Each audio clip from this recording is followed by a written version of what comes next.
नमस्कार, आप देख रहे हैं न्यूज बुलेटिन और मैं हूं आपके साथ रत्ना। आज के बुलेटिन में बात करेंगे उत्तर प्रदेश, झारखंड और देश दुनिया से जुड़ी अहम खबरों की। सबसे पहले रुख करेंगे बदायूं का, जहां ग्रामीणों को बेहतर पेयजल सुविधा देने के लिए नया आरओ प्लांट जनता को समर्पित किया गया है। वहीं झारखंड के चतरा से आस्था की तस्वीर सामने आई है, जहाँ माँ भद्रकाली मंदिर परिसर में आयोजित भव्य भक्ति जागरण में श्रद्धालु पूरी रात भक्ति के रंग में डूबे रहे। इसके अलावा लातेहार से एक सनसनीखेज मामला सामने आया है, जहाँ खाने में जहरीला पदार्थ मिलाने के आरोप में एक दामाद पर गंभीर आरोप लगे हैं। देखिए पूरी खबरें विस्तार से हमारे इस खास न्यूज बुलेटिन में। बदायूं के विकासखंड अंबियापुर के ग्राम रोहान में ग्रामीणों को बेहतर पेयजल सुविधा देने के लिए नया कदम उठाया गया है। क्षेत्र पंचायत निधि से स्थापित शीतल पेयजल आरओ प्लांट का शुभारंभ भाजपा के निवर्तमान प्रदेश मंत्री डीपी भारती ने फीता काटकर किया। ग्राम रोहान में स्थापित आरओ प्लांट को जनता को समर्पित करते हुए डीपी भारती ने कहा कि विकासखंड अंबियापुर पिछले कई सालों से लगातार विकास कार्यों की दिशा में आगे बढ़ रहा है। उन्होंने कहा कि सरकार की योजनाओं के तहत ग्रामीण क्षेत्रों में मूलभूत सुविधाओं को मजबूत किया जा रहा है। इस दौरान उन्होंने कहा कि सबका साथ सबका विकास के सिद्धांत पर क्षेत्र में लगातार विकास कार्य कराए जा रहे हैं। कार्यक्रम में भाजपा नेता अवनीश कुमार सिंह, क्षेत्र पंचायत सदस्य प्रवेंद्र शर्मा, कुलदीप कश्यप सहित कई लोग मौजूद रहे। बदायूं से सीनियर संवाददाता नईम की रिपोर्ट। फसल बीमा और मुआवजा राशि किसानों के खातों में नहीं पहुंचने से राजस्थान के बकानी में किसानों का आक्रोश बढ़ता जा रहा है। भारतीय किसान संघ के नेतृत्व में किसानों ने रैली निकालकर बीमा कंपनी का विरोध किया और पुतला दहन कर जल्द भुगतान की मांग की।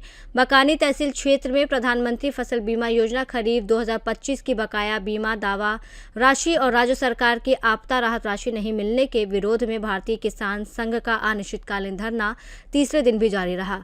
रविवार को किसानों ने तहसील परिसर से करीब 2 किलोमीटर लंबी विशाल रैली निकाली। रैली के दौरान किसानों ने बीमा कंपनी के खिलाफ जमकर नारेबाजी की और बस स्टैंड परिसर में एग्रीकल्चर इंश्योरेंस कंपनी का पुतला दहन किया। किसान नेताओं ने कहा कि फसल खराब हुए करीब 10 महीने बीत चुके हैं, लेकिन अभी तक बड़ी संख्या में किसानों के खातों में बीमा राशि और राहत मुआवजा नहीं पहुंचा है।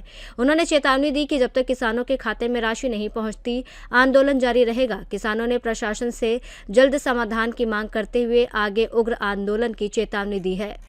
कंपनी ने हमारी बात को नकारा किया। सरकार और प्रशासन ने कोई सकारात्मक विचार नहीं किया। मजबूर होकर के किसान को आंदोलन करना पड़ा। पिछली 13 तारीख से 16 तारीख का जो आंदोलन था उसमें सरकार के साथ लिखित में बात हुई थी। 4 दिन का अल्टीमेटम सरकार ने हमें दिया था, 4 दिन का आश्वासन दिया था, लेकिन 4 दिन की बजाय 15 दिन में भी जब पैसा नहीं मिला तो पुनः किसानों को आंदोलन का रूप करना पड़ रहा है। आज दुर्भाग्य की बात यह है कि जिस केंद्र पर हम बैठे उस केंद्र का सक्षम अधिकारी 2 दिन से केंद्र पर नहीं है। किसान बरसात में भी अडिग है और जब तक किसान अपने अधिकार की प्राप्ति नहीं करता तब तक आंदोलन अनवरत जारी रहेगा। आज हम बीमा कंपनी के खिलाफ किसानों का आक्रोश है। बीमा कंपनी हमारा 170 करोड़ के लगभग बकाया अभी भी लेकर के बैठी हुई है। उसको संज्ञान में लेते हुए बीमा कंपनी के ध्यान में डालने तो आज हमने बीमा कंपनी के खिलाफ एक रैली निकाल करके एक सांकेतिक पुतला दहन किया है, जो कि आपके सामने है। अब आगे आंदोलन हमारा जारी है। अगर प्रशासन हमारे साथ बैठकर के संवाद करता है, संवाद से ही सकारात्मक सफलता के रास्ते खुलते हैं, लेकिन अभी तक प्रशासन ने हमारे साथ कोई बातचीत नहीं करी। ये दुर्भाग्य का विषय है। किसान बरसात में बैठा हुआ है। हम पुनः आग्रह करना चाहेंगे आप मीडिया के माध्यम से, यहाँ के स्थानीय बंधुओं के माध्यम से, कि समय रहते किसानों का पैसा किसानों के खाते में डालें, क्योंकि किसान भीख नहीं मांग रहा है। ये किसान इतना फुर्सत में नहीं है। ये राजनीतिक प्रेरित रैलियाँ नहीं है। किसान अपना काम छोड़ के स्वयं के खर्चे पर जब यहाँ बैठने को मजबूर हुआ है तो कहीं न कहीं किसान की अंगड़ाई है, कहीं न कहीं किसान की तकलीफ है। और आज यही आग्रह करेंगे कि आंदोलन जब तक पैसा नहीं मिलता तब तक आंदोलन जारी रहेगा। आगे की रणनीति पे हम विचार करेंगे। बकानी से सीनियर संवाददाता रमेश की रिपोर्ट। चतरा के इटखोरी स्थित प्रसिद्ध मां भद्रकाली मंदिर प्रांगण में भव्य भक्ति जागरण का आयोजन किया गया। माता के भजनों और भक्ति में प्रस्तुतियों ने श्रद्धालुओं को पूरी रात भक्ति रस में डुबोए रखा। शनिवार शाम मोती ढाबा के मालिक मदन जी के सौजन्य से आयोजित भक्ति जागरण की शुरुआत मां भद्रकाली की विधिवत पूजा अर्चना और दीप प्रज्वलन के साथ हुई। इसके बाद भजन गायकों ने माता रानी के एक से बढ़कर एक भक्ति गीत प्रस्तुत किए। भजनों की मधुर धुन पर श्रद्धालु देर रात तक झूमते रहे और पूरा मंदिर परिसर जयकारों से गूंज उठा। कार्यक्रम में बड़ी संख्या में श्रद्धालुओं ने पहुंचकर मां भद्रकाली का आशीर्वाद लिया। आयोजक मदन जी ने बताया कि मां भद्रकाली की कृपा से इस धार्मिक कार्यक्रम का आयोजन किया गया है और आगे भी ऐसे आयोजन जारी रहेंगे। श्रद्धालुओं ने भी भक्ति जागरण की सराहना करते हुए इसे आस्था और सामाजिक एकता का माध्यम बताया।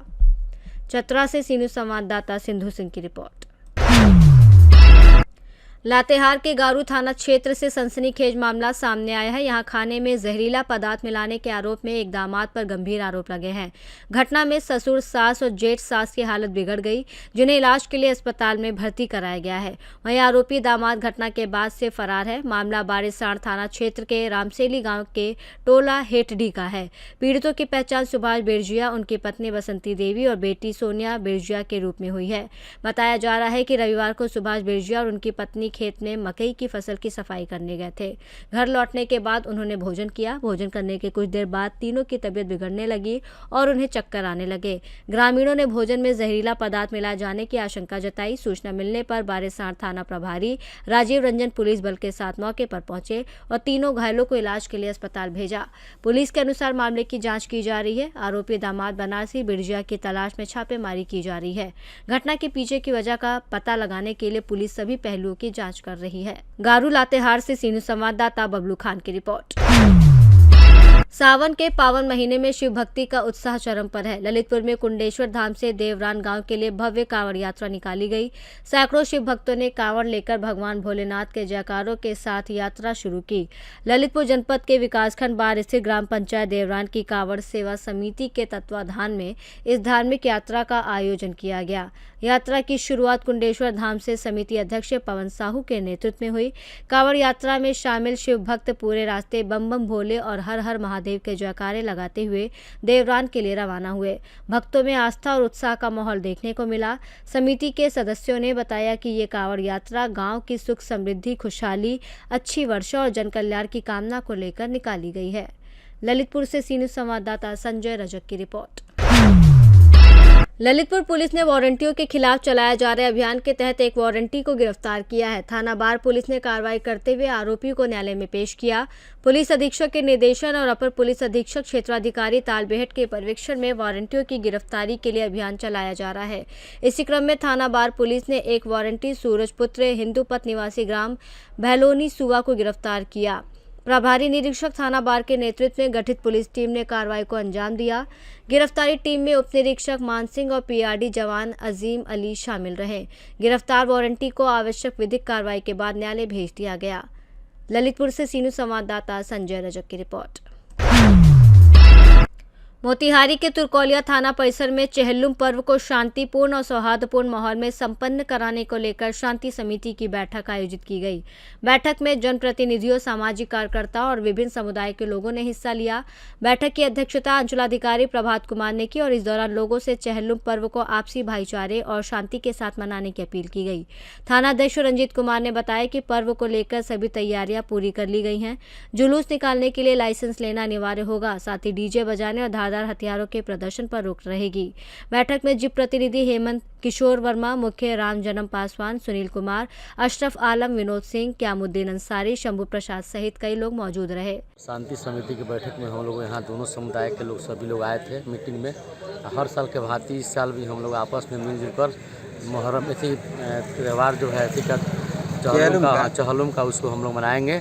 आपसी भाईचारा से मिला जुला कर बनाएंगे, उसमें कहीं से दिक्कत ना होगा, शांति से मनाया जाएगा इस त्यौहार। इसी संदर्भ में बैठक बुलाई। इसी संबंध में हम लोग तुरकौलिया थाना पर बैठक में आए हुए थे। क्या नाम हुआ? क्यामुद्दीन अंसारी। क्या चीज़ में आए थे बैठक था, बताइए डिटेल।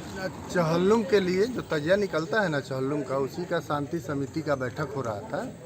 उसी के बैठक में सीओ साहब और थाना प्रभारी की अध्यक्षता में पूरे प्रतिनिधि आए हैं और पूरे समाज के गणमान्य लोग आए हैं। दोनों पक्ष का लोग आया है। हम लोग मिल के बैठ के यही तय सब कोई अपना ही किया है कि एकदम शांति ढंग से हम लोग चहल्लुम का तजिया निकालने का काम करेंगे और पूरे शांति तरीका से चहल्लुम हम लोग बनाएंगे। यहाँ तो कोई बात विवाद नहीं होता? कोई बात विवाद नहीं होता है। क्या नाम हुआ आपका? हेमंत किशोर वर्मा। कहाँ आए थे बताइए। आज तुरकौलिया थाना परिषद में माननीय थाना अध्यक्ष महोदय के द्वारा चहल्लुम को लेकर शांति समिति का बैठक बुलाया था, जिसमें हम लोग और आपके प्रखंड के सीओ भी थे और पदाधिकारी लोग था और सभी समुदाय के लोग इस शांति समिति की बैठक में शामिल हुए हैं। मैंने यही निर्णय हुआ कि एक साथ मिल के मनाना है, कोई हल्ला हुई? हाँ, हर साल के भांति इस साल भी शांति व्यवस्था को बनाते हुए और सभी समुदाय के लोग जिस तरह मिलजुल कर हर साल मुहर्रम और चहल्लुम मनाते हैं, इसको भी मनाया जाएगा। क्या नाम है आपका? मेरा नाम कमरू जमा हुआ। इसलिए आए थे, क्या चीज़ की बैठक था बताइए मुझे। आज चौमल मैंने 40वां तजिया का 4 तारीख का बैठक है, तजिया निकलने वाला है। उसी का शांति समिति का थाना पर बैठक है, जिसमें सीओ साहब के अध्यक्षता में बैठक हुआ है। परवाड़ी साहब बैठक बुलाए थे। इसी को शांतिपूर्वक से तजिया हो, तजिया मनाया जाए और शांति से गोल जाए, इसीलिए बैठक हो रहा है। और हम लोग प्रयास करेंगे कि शांति से तजिया हो और शांति से गोल जाए। हम जितने बीजेपी हमारे ब्लॉक के लोग हैं, सब लोग इसमें शामिल होते हैं, शामिल रहेंगे और शांति से हम लोग तजिया मनवाएंगे। मोतिहारी से सीनू संवाददाता मंसूर अहमद की रिपोर्ट। बुलेटिन में फिलहाल इतना ही। देश और दुनिया की तमाम बड़ी खबरों के लिए देखते रहिए सी न्यूज़ भारत।